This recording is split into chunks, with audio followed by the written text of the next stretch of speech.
Welcome to Hartman Math. Today we're going to look at transformations of functions. Prior to that, we do have a warm-up, one problem, parts A, B, C, see if we can evaluate the function that is a piecewise function and graph the function. So pause the video here and work through all of that.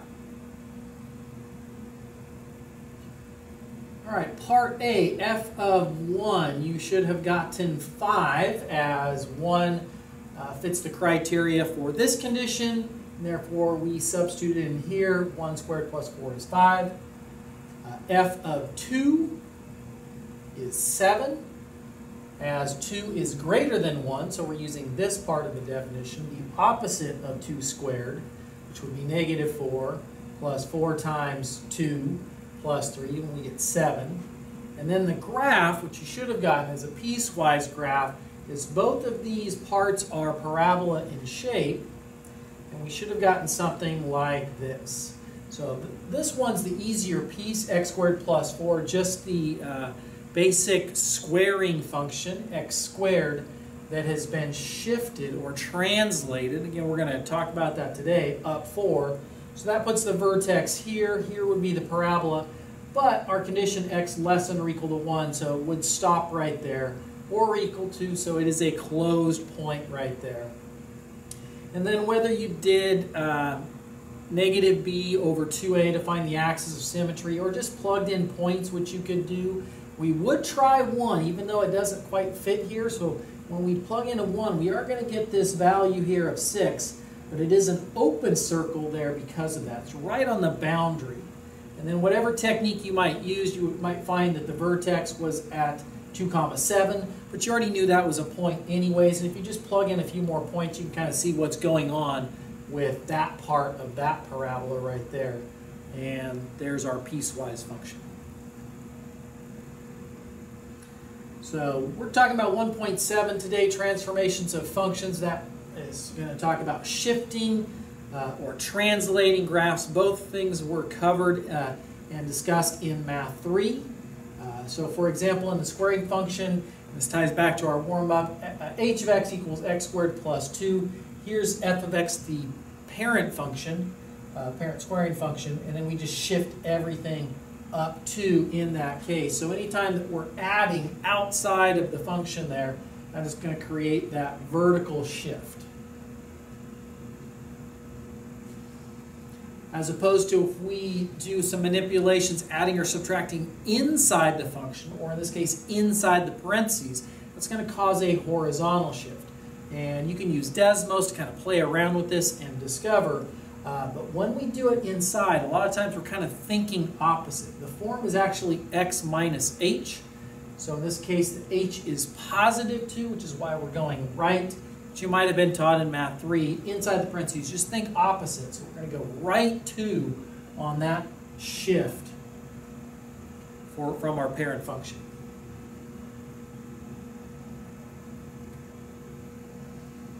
So to kind of summarize those two things, if we're adding outside the function, we're going to shift up. If we're subtracting outside the function, we're going to shift down. If we are subtracting inside the function, we are going to shift right. If we're adding inside the function or parentheses, we are going to shift left.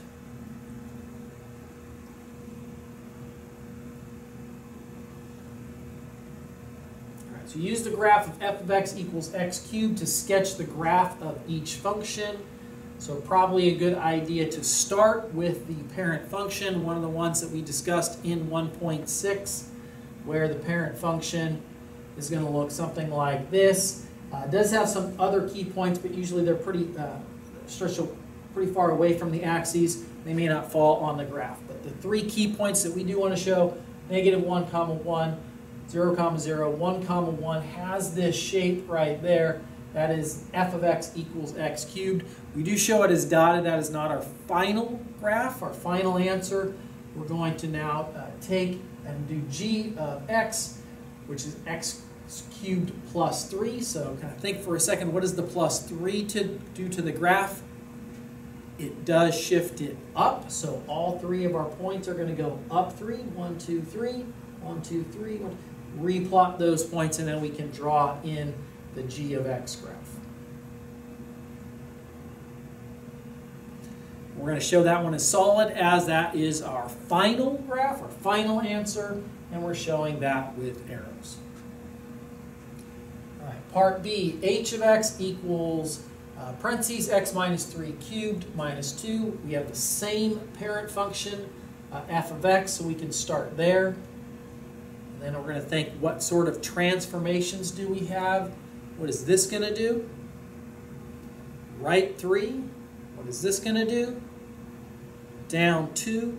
And we can definitely make both of those transformations at the same time. Take all three of our points, go right 3, down 2. That's where they are. Now draw the correct shape that goes through there, that bends. Remember, on that parent function, it was probably stressed in Math 3 that it's only going to change the direction of the bend once it hits that center point. So it's bending this way or concave down until it hits that point, and then it changes to bending concave up on the other side.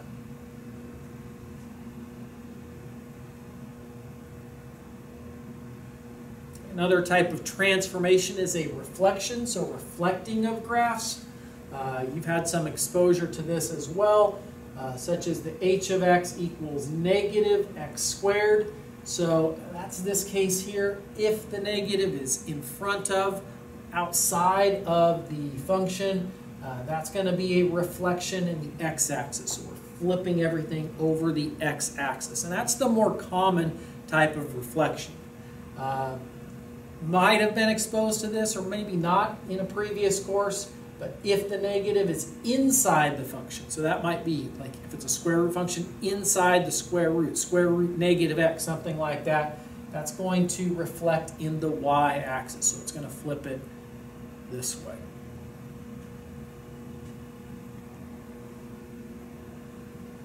All right, so speaking of the square root function, that's kind of our example here. Here's our parent function, f of x equals the square root of x.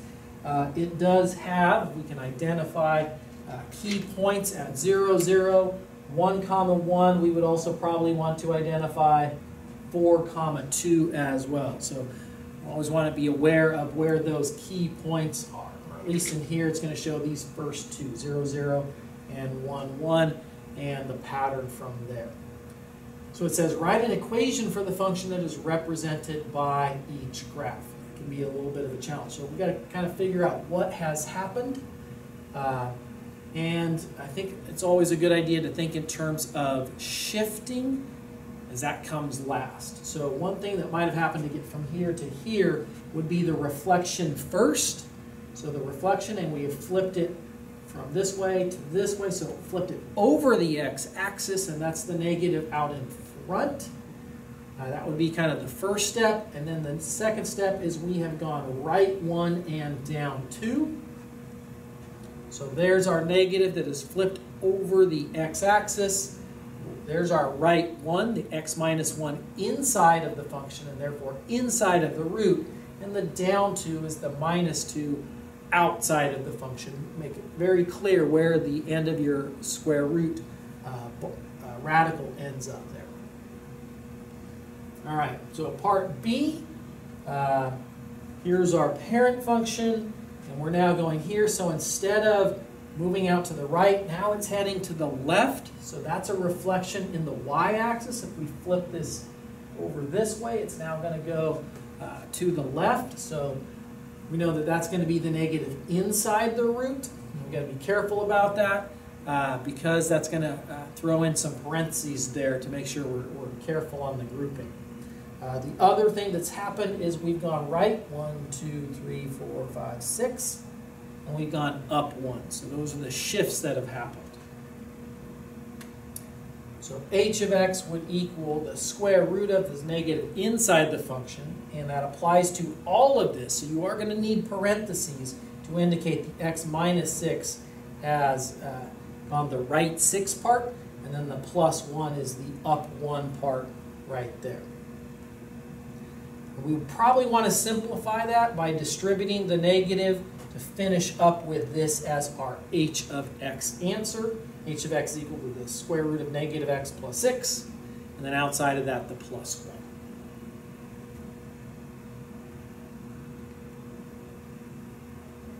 Example 3, reflections and shifts. The graph of f of x is shown. Compare the graph of each function with the graph of f of x.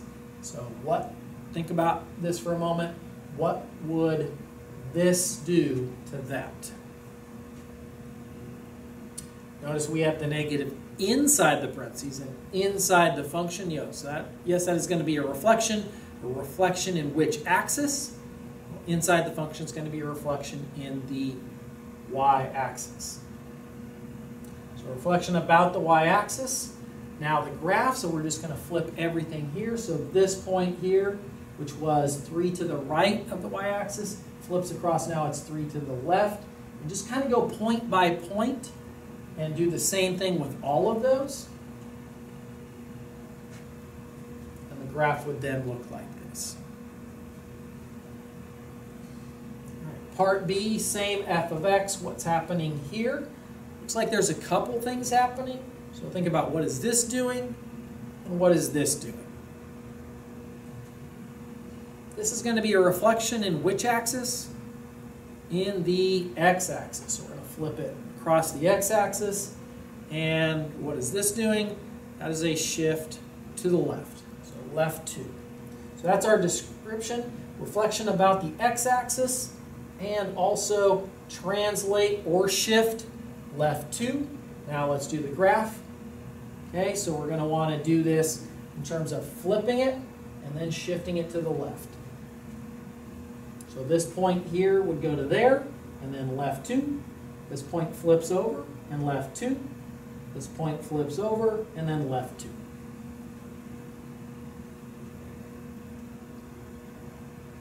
Checkpoint, go ahead and pause the video here, take a look at our f of x, and see if you can sketch all 4 of these and get an idea of where they're going to be. All right, our first one, y equals f of x plus 1. The translation here, the shift plus 1 goes up 1. So we go from negative 2, 1 up 1 to negative 2, 2, negative 3, 5, 2, 6, everything's gone up 1. What about this one? You see the negative out in front, that is a reflection in the x-axis. So everything's going to flip across, and notice coordinate-wise, the x-coordinate stays the same, the y-coordinate just becomes opposite. How about this one? Shift to the left 2. So all the points are going to go left 2, or in a sense subtracting 2 from the x-coordinates. And what about this one? Reflection in the y-axis. So everything's going to flip across the y-axis. So y-coordinates stayed the same, x-coordinates went opposite.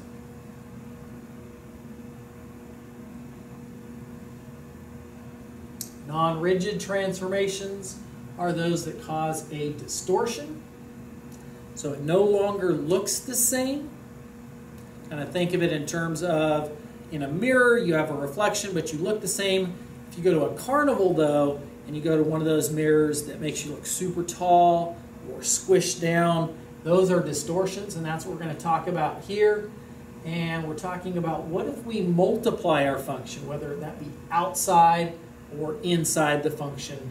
That's what we're talking about.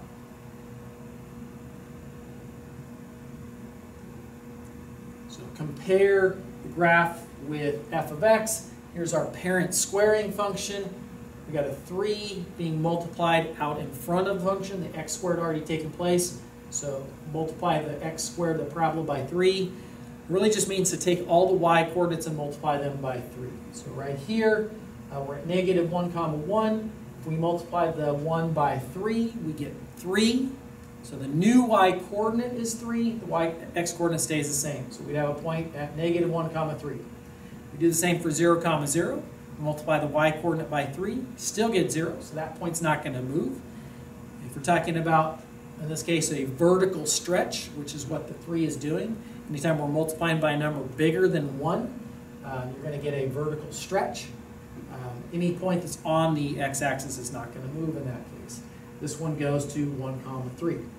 So we've got a vertical stretch by a factor of 3, and the graph stretches the parabola vertically by 3, which also has the effect of making it appear narrower.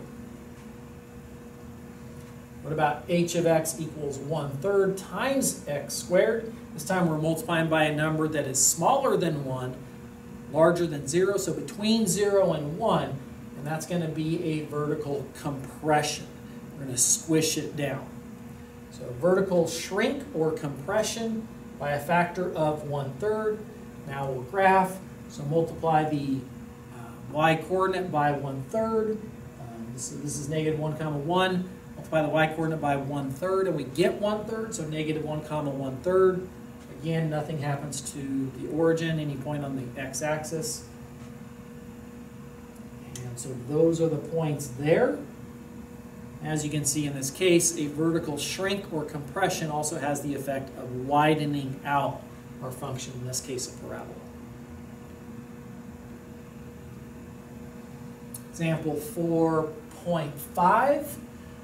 So we're going to do this with the lens of all these different transformations, but also show you, if you remember back to Math 3, you can definitely kind of do the shortcut. As this is a function that we are very familiar with, it is the parent function, the x squared squaring function. But if we do it and try to illustrate what we know about transformations, we would start with our parent function of f of x equals x squared and start there. So we'd have key points here, and here, and here for that function right there. And then the next thing that we would do is we've got two things happening out front. Remember, you want to shift last. So all this stuff is shifting. We're going to handle either of these. It really doesn't matter which one you do. The closest one is the 2, so maybe we look at that. F of x equals 2 times x squared. So we're going to vertically stretch this function. We're going to multiply the y-coordinates by 2. So if we multiply 1 by 2, we get 2. Again, the x-coordinate's not going to change. So this point stretches to here, this point stretches to here, this point stays where it was. As the y-coordinate is 0, multiplied by 2, still 0. So we would get this function. Key point, key point, key point. And then what about the negative that's out in front? We know that's going to be a reflection. It's out in front, therefore a reflection across the x-axis. So reflect across the x-axis, which is this stretched graph. And now we're here. Key point, key point, key point. And lastly, now we get to the shift. We're going to go to the left 3 and down 2. So we're going to take these 3 key points, left 3, down 2. And that's going to be the translate or shift step. And again, if we clearly want to mark, and you should, the key points here, here, and here. So just a couple things. As we get really used to this, these two steps could definitely be combined. If you want to think of taking your y-coordinates and just multiplying by them by -2, it would have taken us from the original parent function straight to this one, so that's definitely doable. And if we weren't looking at this from the lens of transformations, we could probably look at this, be familiar with parabolas, and say, well, this is just in vertex form. My vertex is, think opposite, -3, comma, -2, and right there, it's flipped upside down and stretched by 2. So if you learn kind of the pattern of the odds or how to shape that, that's why we would get those points right there.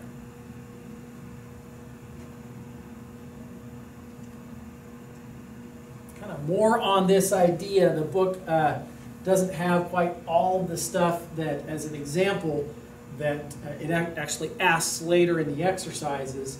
So we're going to have an example 4.9, and this is one that's kind of, the mechanics are a little bit difficult for some students. We've got this function, this time it's a square root function that we're looking at, And we want to do several things. We want to identify the common function, so think in terms of your library of parent functions. Describe the sequence of transformations to get to there from your parent function. We're skipping part C, but part D is to use function notation to write G in terms of the common function f. And that's kind of the tricky part.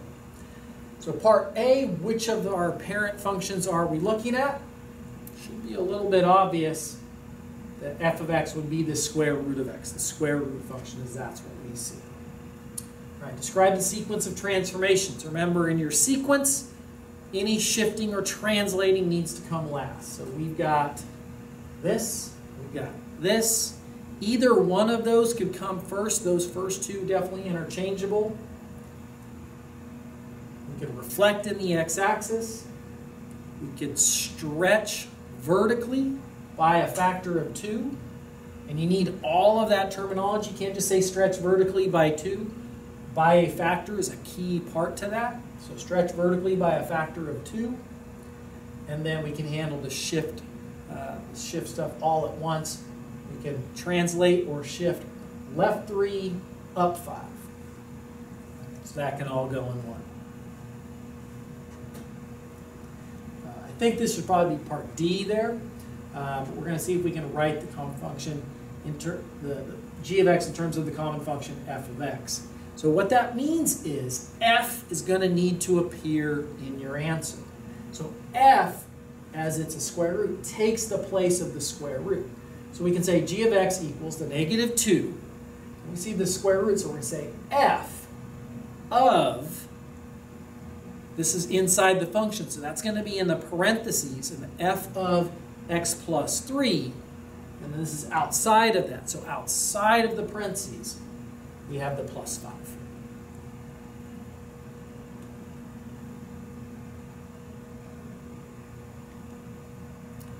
And that's it for today. See you next time.